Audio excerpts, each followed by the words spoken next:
Today, we will be empty.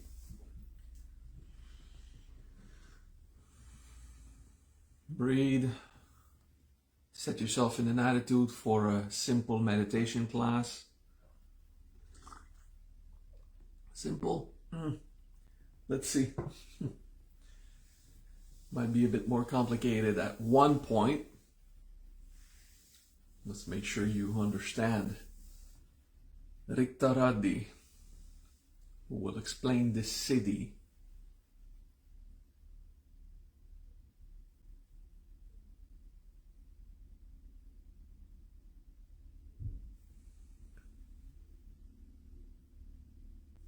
Guru Brahma, Guru Vishnu, Guru Devo Maheshwara, Guru Sakshat Parabrahma, Tasmai Shri Gurave Namah.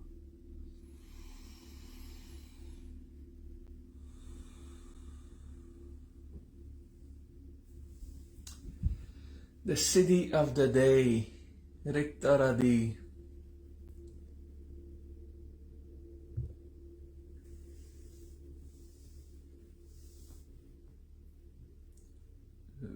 Sanskrit language is very contextual. There are many words for a single thing, each with their own angle. And each word means many things, depending on where you apply it.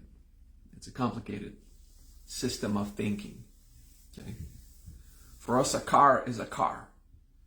I don't know how many Sanskrit words would be for a car. Probably none, because cars didn't exist 6,000 years ago. But I'm sure they would find 25. And we have like car and automobile, I think. Ride, slang.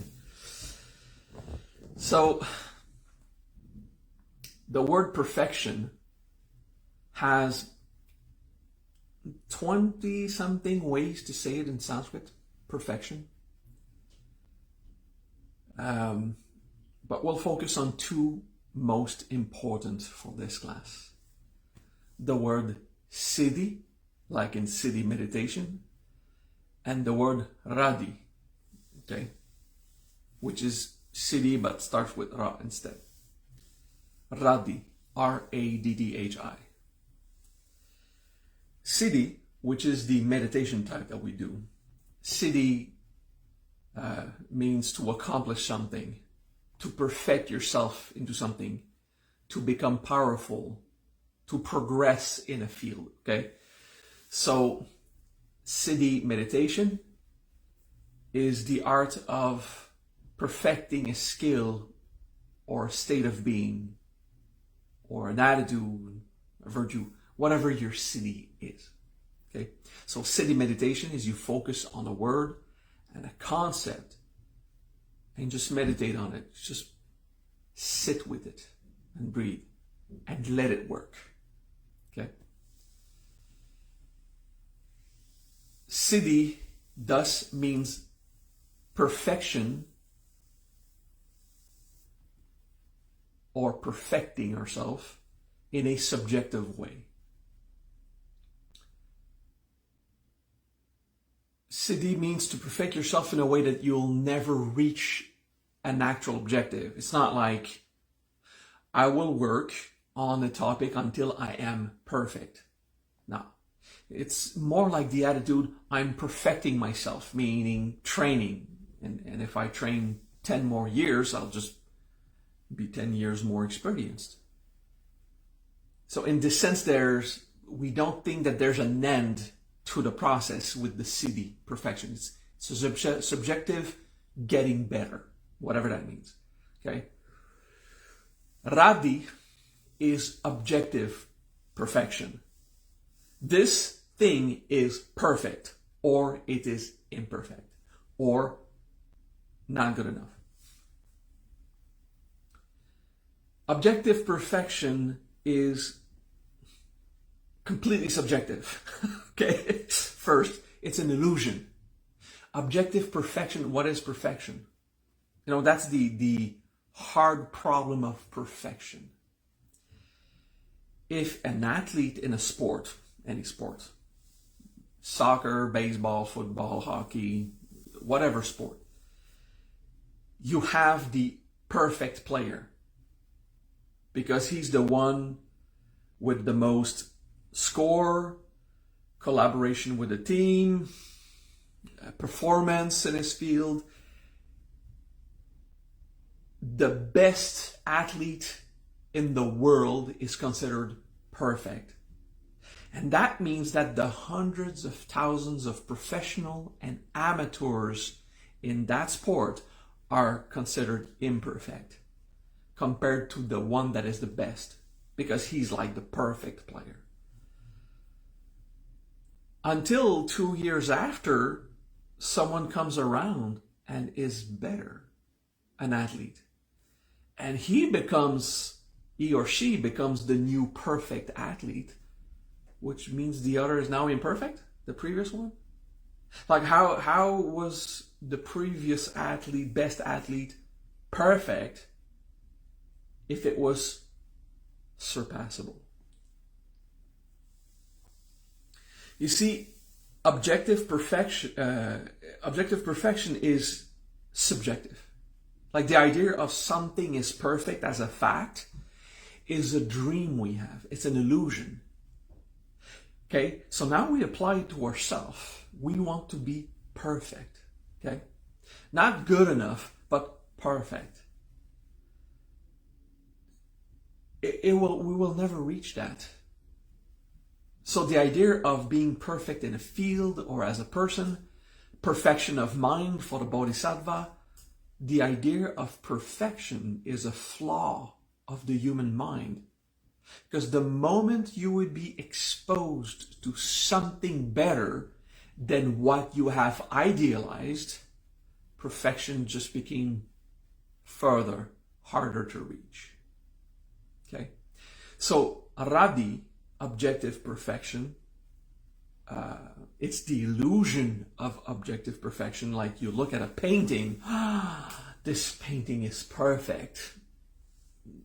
It's all according to your tastes, to what the current culture believes.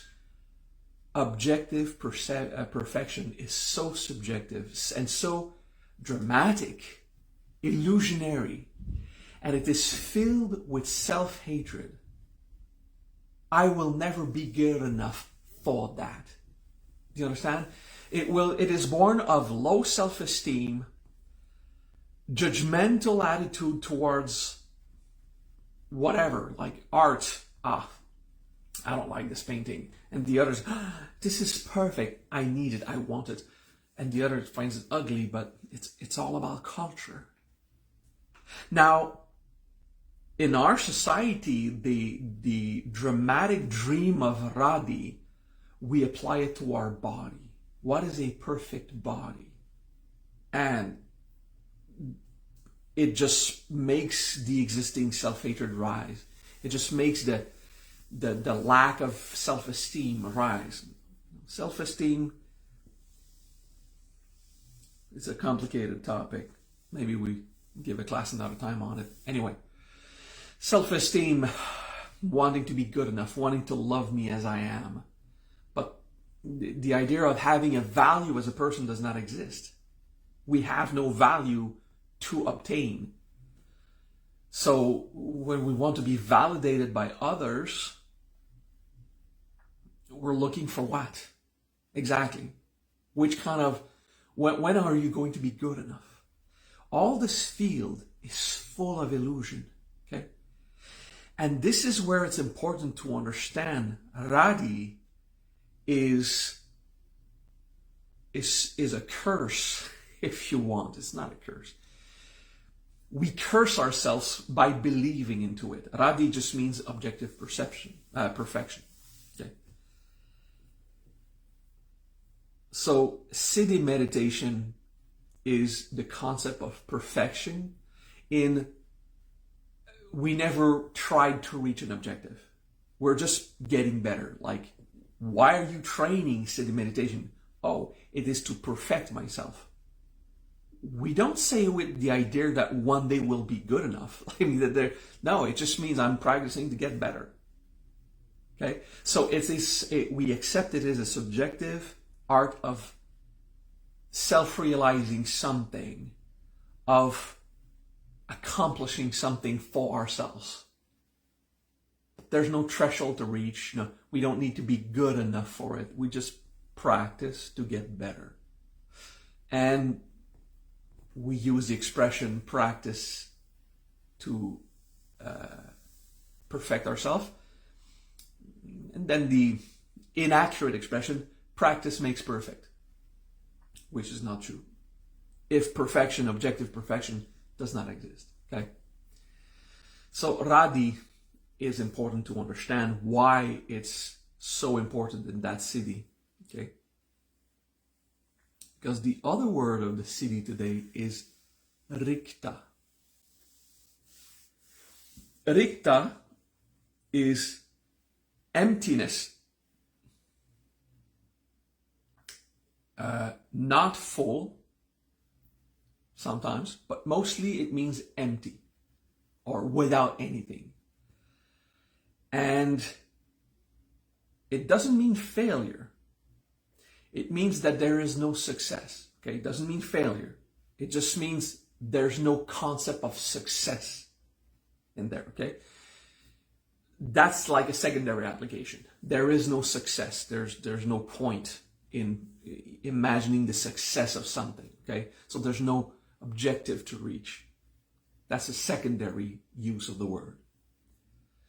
A very rare use of the word rikta, R-A-K-T-A, yeah, R-I-K-T-A.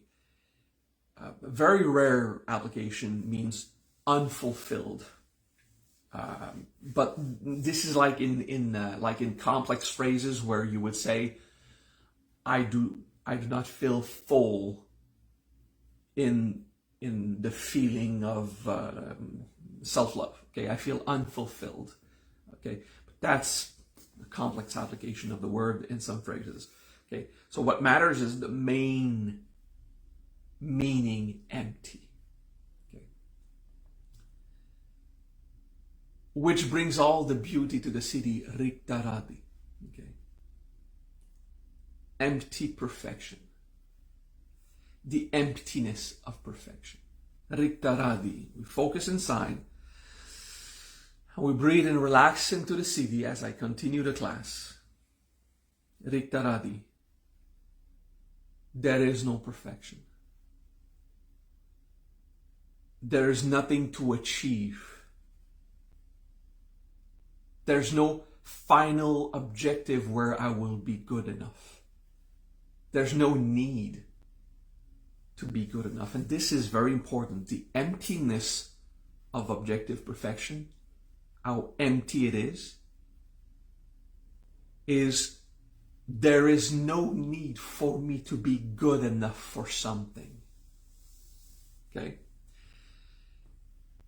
riktarAddhi liberates us of the lies we told ourselves too many times in our life, that we were not good enough for something, and that we will not be loved until we are good enough. riktarAddhi reveals the emptiness of the concept of perfection. It brings a liberation from the dream to become perfect. There is no perfection.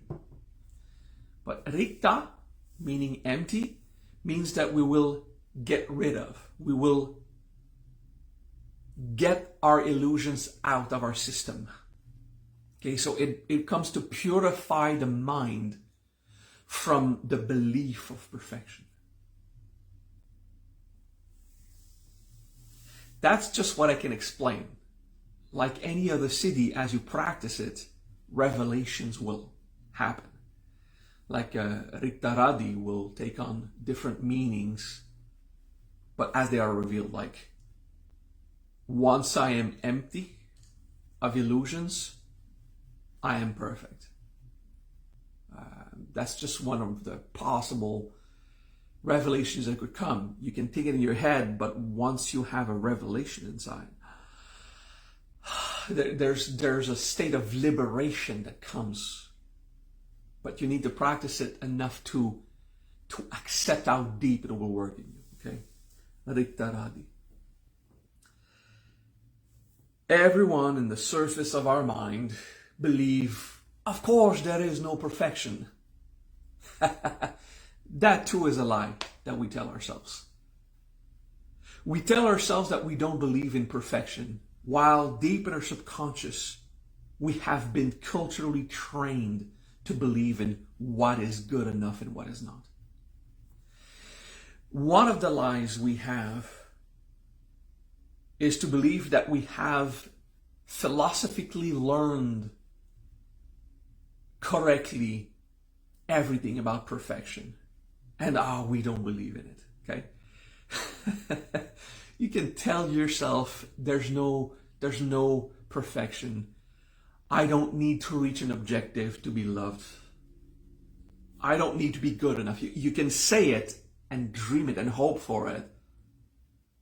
And part of you, yes, will believe that.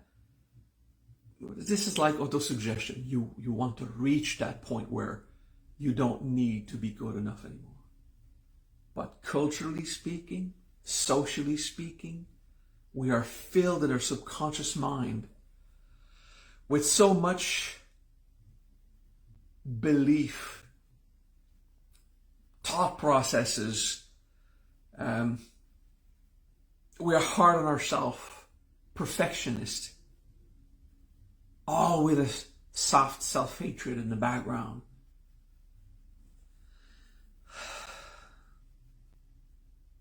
And we do want to be good enough for something. Yeah. So, as you practice riktarāddhi, it will work deeper and deeper into deeper layers of our mind. Even if on the surface we don't want to need to be good enough, we don't want to believe in perfection, there is a belief in achieving perfection inside us. The part of the arrogance, the pride that we have, the image we want to project, the body we wish to have, the goals, relationship goals. You see this plastered all over the internet. Relationship goals. Oh my God, what a dream. Okay, so there are things and events you want to experience in life. I get it.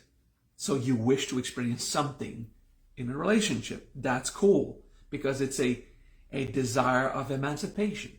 That's fine. Okay, this is your dharma. This is what the soul wants to experience. That translates viciously in relationship goals, meaning anything below that is not going to be good enough, which will maintain you in a state of insatisfaction in your relationship. The desire to emancipate is noble. It's even holy. Relationship goals is the arrogant way to set a threshold under which I will remain unhappy.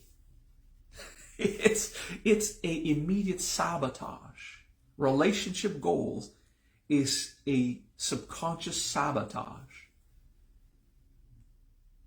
And that will maintain you in self-hatred. Like, shit, I never successfully achieve what I want in a relationship. How about just taking the relationship as it is and see, what do I get from that? Am I happy with this?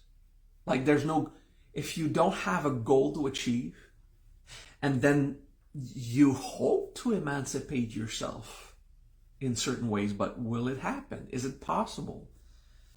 Do you have the health, the physique, the person in your life to achieve your goals? You see, relationship goals is a poison. it's a complete misunderstanding of the soul's desire to emancipate itself. Emancipation will just move towards something, but let's see what life brings.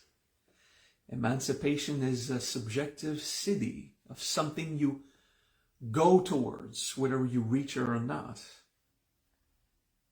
Relationship goal is a arrogant Radhi, a perfection, like I have a perfect relationship. What is this belief?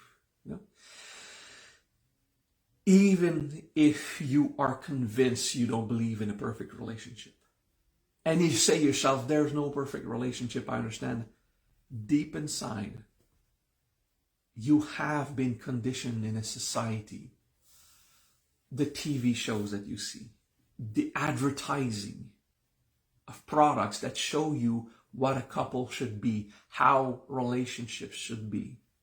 You understand?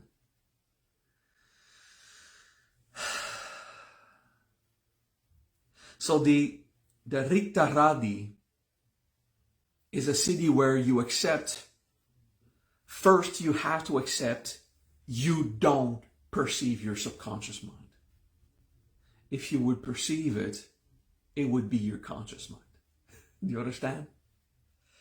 It takes humility to admit to ourselves, like I've done a lot of personal growth. I consider myself an expert.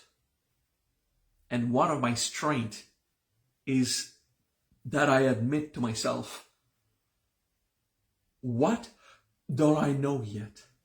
What am I carrying in my subconscious mind?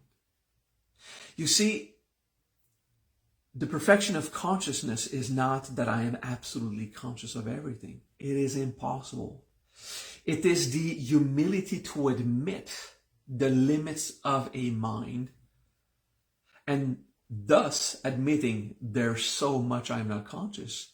I become available to see if it would rise. And that's what you want to do. Accept that there are things in your subconscious mind that could always be revealed. And you'll embrace it when it comes. Because I don't have a perfect perception of myself. A perfect perception is a real, perfect perception, Siddhi darshan, okay, like the perfect gaze, is the fact that you admit, I'll see it when I see it. You see, it's a siddhi, it's an attitude. The perfect perception, the perfect gaze, the Siddhi darshan is, I'll see it when I see it, and I will be available to it, okay? Today's siddhi is not Siddhi darshan, it's riktarAddhi, okay? I just explained Siddhi darshan because it was contextually useful. riktarAddhi will bring you some Siddhi darshan, okay? riktarAddhi empties you of the idea of, I have a perfect mind. There is no perfect mind. If you think in bodhisattva or chitta siddhi, like I have a perfect mind, it means you're available to progress. riktarAddhi relieves you, empties you of this pride. Oh, I'm perfectly conscious of everything. What? I know absolutely everything. What? No, you can't. It doesn't work that way. Okay. When we study Brahma, Vishnu, Shiva, you might want to check out this class on the Trinity. We admit that there's something much greater than us, which is the rest of the universe. There's us, and then there's the rest of the universe. It is immense. Okay. So, admitting to ourselves, I have not seen everything there is to see. I have not understood and grasped everything there is to grasp. riktarAddhi will empty you from the false dreams, the illusions of perfection. basically it will make you more humble and available to what you are.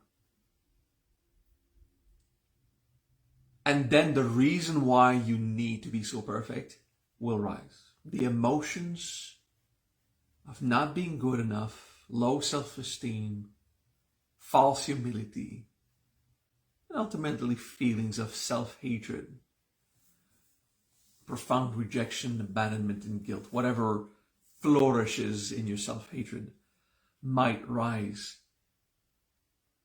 It won't be explosive. It should not be explosive. I hope it's not going to be explosive.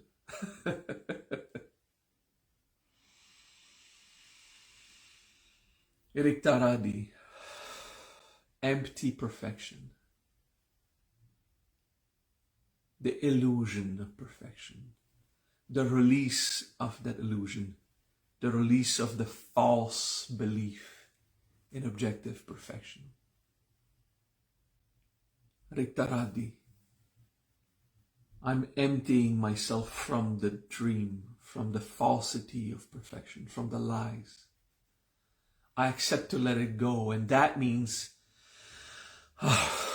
everything I want to be perfect for, because I feel so alone and so not good enough. Well, I'll have to face it, because I will not reach this perfection.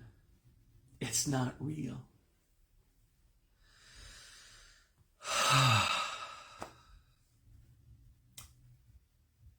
I will not be good enough, because good enough does not exist. But you see, the riktarAddhi telling you you will not be good enough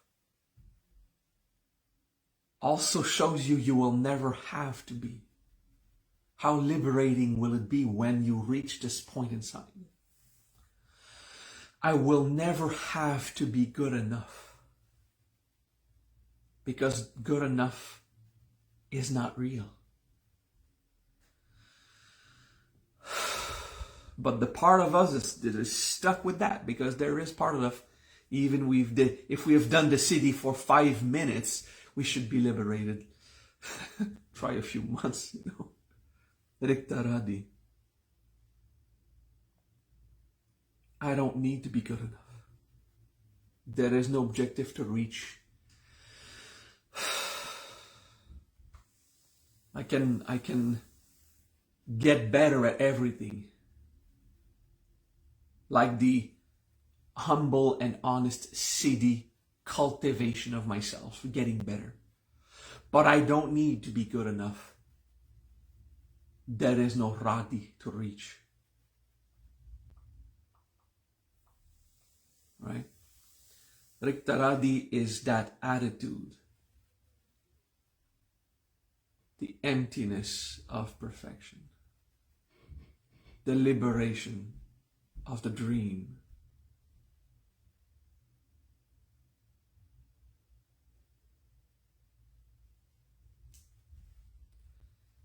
Lately we have, practiced to let things go, to have harmonious relationship, to be satisfied of what we are. Siddhis of attitude, just be there. riktarAddhi deepens the purification process in this beautiful attitude. We breathe and we feel the letting go. Let that perfection go,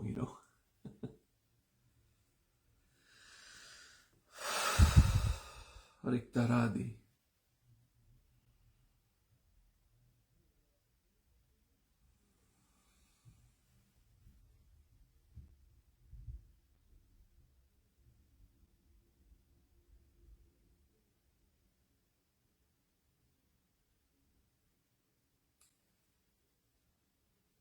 One of these subconscious patterns is, I will never be loved enough. Or I will never be good enough to be loved perfectly. Like There's people, projecting outside. There's people who love us and people who don't love us. People who hate us. People who don't care, are indifferent. And we have this thing that we're flustered, we're offended when someone doesn't love us. Like if we forget all of those who love us because one specific person just expressed that they don't love us.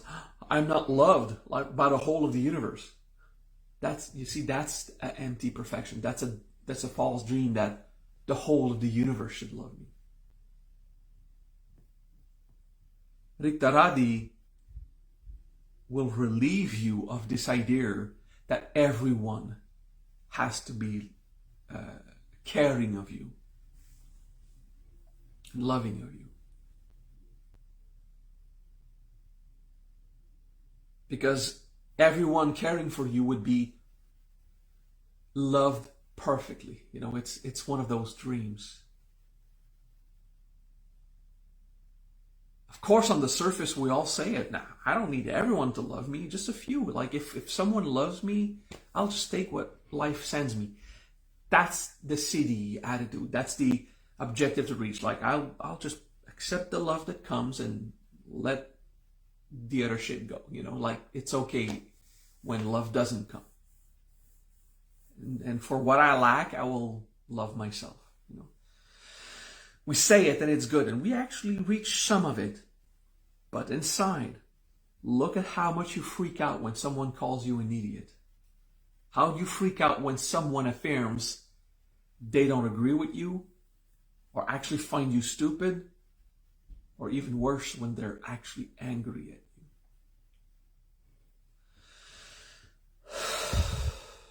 There is an ideal in our mind, in our ego, arrogance, absolute pride. The entire universe must love me because I am the equal of God, Brahma, and should be loved by all, adored with reverence. There is a part of us like that. That's the dream of perfection. I'm taking examples as I see them, There will be more. riktarAddhi will reveal to you these falsities, these dreams, and these lies that we have because we have an ego, because we have a social conditioning, a system of value, a society we live in, a narrativizing around of the world. We are exposed to how it should work, and we don't even know how deep we are encrusted with our view of the world. That is often unnatural. It is not natural to the need to look a specific way. Animals in nature want to look healthy. Not with a specific shape of biceps and pectorals or breasts or hips. Healthy, happy, functional, powerful, confident, And then it became sculpted in society. And of course, if you're not born with a specific shape, you're not good for this society, but you would be good for another one. I mean, this is ridiculous.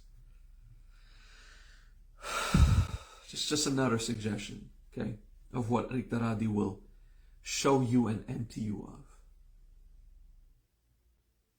So I hope I've inspired you all the possibilities, okay? riktarAddhi, emptiness of perfection.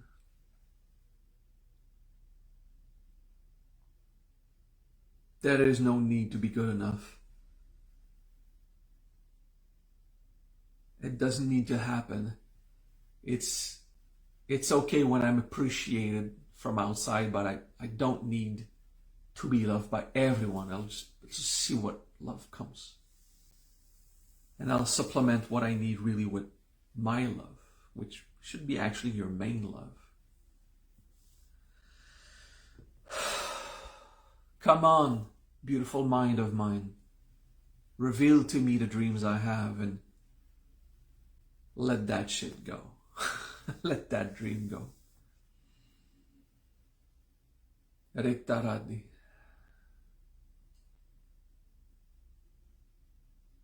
riktar'Addhi, the emptiness of perfection. The futility of perfection. The dreams that dissolve as I embrace myself just as I am.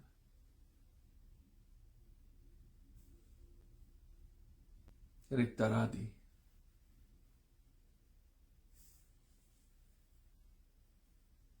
I did say I embrace myself as I am, but this is secondary. Yeah? Don't focus on that felicity. Focus on the dissolving of illusions of perfection. The emptiness of perfection.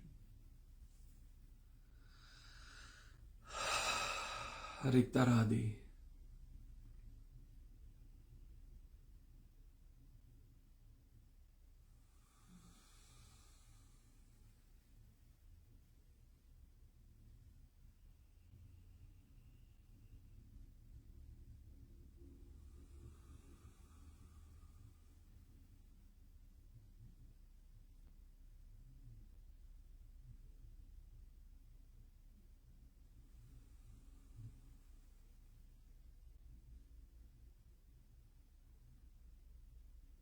riktar'Addhi.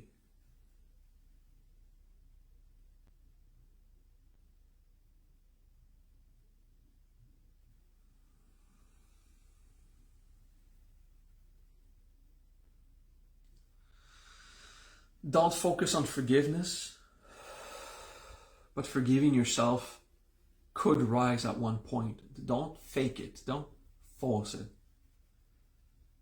But you can, let's say, be available to it.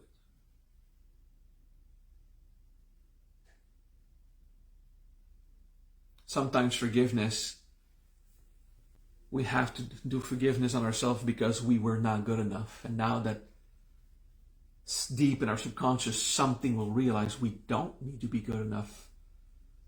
Then forgiveness, it just flows, it just happens. It's okay. The regrets of our errors will remain. The guilt of not being good enough, it will be there to integrate. But we might at least realize it was founded on a dream. And then it will be much easier to integrate guilt once you realize that guilt was built on a ghost. A lie.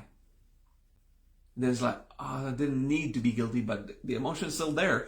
Once you produce a guilt, even if it's born of an illusion you have inside, the guilt is real. You've produced that potential. It's now a mass inside you. You have to go and feel it and embrace it. But once you realize the fabric of a guilt is empty, it just goes and flows. It can take a few minutes, but personal growth tip. Once you focus on a self-hatred and it stays for days, months, years, it's because you still believe in the fabric of that self-hatred. You still believe in what composes the potential of it. If you have a guilt or a deep rejection and you integrate, it's just stuck there. Somewhere deep inside, you believe in what builds it. So it maintains it, okay? So superficial or reactive integration will help relieve the pressure. Responsible integration will help you dig in. But understanding the fabric of what builds your potential, that's mechanical integration. That's the third layer, deep. It's much deeper on what behavior inside, what belief, what system in my mind makes that potential so rich. And that's the mechanical, okay? That's the third level. And once you realize the fabric, then you can go deeper into the fundamental of understanding the divine essence of that lesson. Okay? Maybe one day I'll explain more the 4 levels of integration. Usually a class of integration with a teacher will teach you reactive, responsible, mechanical, fundamental. How deep can integration go? Okay. Whatever happens, do reactive, superficial integration. Do it. It's essential. It takes the first wave of reaction of anger. It's not responsible yet, but at least it will remove some of the pressure. Because while the pressure exists, your mind is going crazy. All right? So you do it. Then you take responsibility. Okay? Then you go deeper. Riktar'Addhi works on this entire revealing of the false precept, the false conceptions we have inside that maintain so much of this anger we have towards ourselves. Okay? So I hope the practice of riktar'Addhi will help you reach depths in your Visantara. Okay? Thank you for watching. Have a nice week of practice. And next week we have another Siddhi of attitude. Peace.